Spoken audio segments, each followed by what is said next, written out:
The city of the dead was where the High King was sealed, and some of them had probably been keeping watch over it.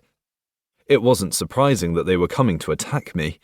A human had come out of that city, so they'd obviously want to capture me and make me tell them what I knew. But small fry like them were no match for me.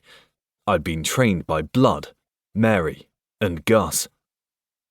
I had several surprise attacks launched against me by strange and misshapen demons that were a blend of animal and human. But I sensed them coming, preempted them, and with the aid of my spear, Pale Moon, I systematically turned them to dust. It was my first time fighting against demons that hadn't been turned undead, but they didn't give me any real problems. I dispatched them swiftly and without hesitation, just as Blood and Gus had taught me to do. I'd fought with an immortal god. No-name demons weren't going to get the better of me now. As for the City of the Dead, Gus had told me he'd be strengthening its defences with a grand magic called Maze Fog, so there was probably no need to worry about it. My seemingly endless trek occasionally took me past some ruined stone buildings of various sizes. They had probably once been post stations or resting places along the highway. Many of them had either collapsed or been burned or destroyed, the victims of an old war, but there were still some left that retained much of their original structure and promised to make that night's camp somewhat less of a hassle. Looking at how there had been facilities like this available, I thought that Mary, Gus, and Blood must have lived in a pretty advanced civilization while they were alive. The ancient Roman Empire came to mind from memories of my past life, which would currently put me at the fall of ancient Rome. No, after that, except we were invaded by demons, and not by barbarians. From what I could picture based on my previous world's history, it didn't seem likely that things were very good. I used to like history and stuff, enough that I didn't just swallow all the talk about Rome being civilized and the Middle Ages being some kind of dark ages.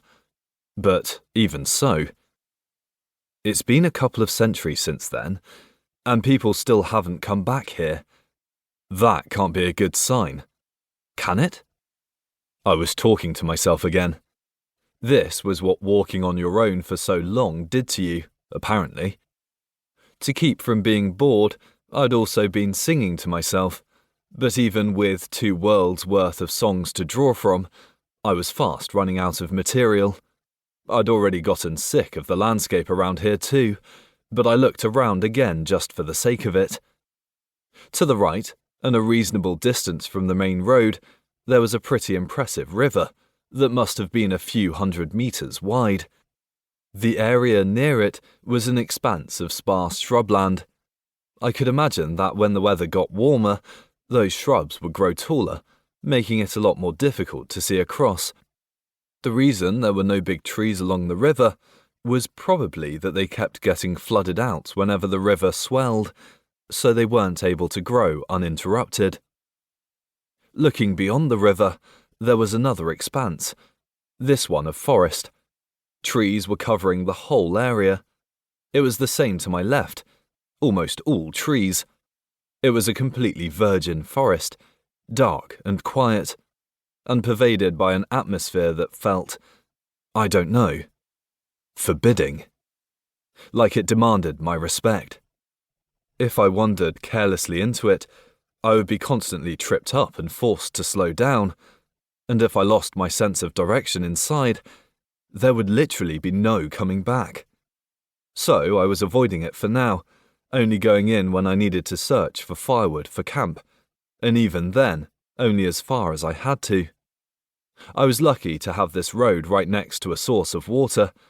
There was no reason to make things hard for myself. I just needed to follow the path.